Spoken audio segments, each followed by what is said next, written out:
أنا سامي، عندي 29 سنة، بشتغل موظف عادي في بنك صغير في القاهرة. حياتي ماشية بنظام ممل جدا، أصحى، أروح الشغل، أرجع، آكل وأنام. مفيش فيها أي جديد، ولا حتى حد أقدر أقول عليه صاحبي بجد. في يوم من الأيام وأنا راجع متأخر من الشغل، الدنيا كانت ضباب خفيف والشارع فاضي تماما. وأنا ماشي عديت من قدام كافيه صغير أول مرة أشوفه، بس اللي شدني مش الكافيه نفسه، كان في واحد قاعد جوه شبهي بالظبط.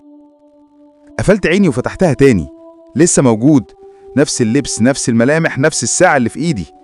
بس الفرق الوحيد إن ملامحه كانت هادية قوي، مبتسم كأنه عارف حاجة أنا مش عارفها. فضلت واقف قدام الكافيه بدقايق لحد ما رفع الكوباية ناحيتي كأنه بيحييني. خفت جدا وجريت على البيت، حاولت أقنع نفسي إن ده مجرد تشابه، لكن من اللحظة دي كل حاجة في حياتي بدأت تتلخبط. صحيت تاني يوم لقيت رسالة على الموبايل من رقم غريب بتقول: ما تتأخرش النهاردة، عايز أكلم لك قبل ما الوقت يخلص. الرسالة كانت موقعة باسم سامي.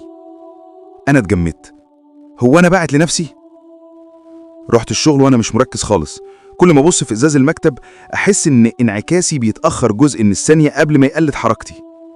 وفي آخر اليوم وأنا خارج من البنك لقيته واقف قدامي، نفس الشكل، نفس اللبس، نفس كل حاجة. قال لي بهدوء: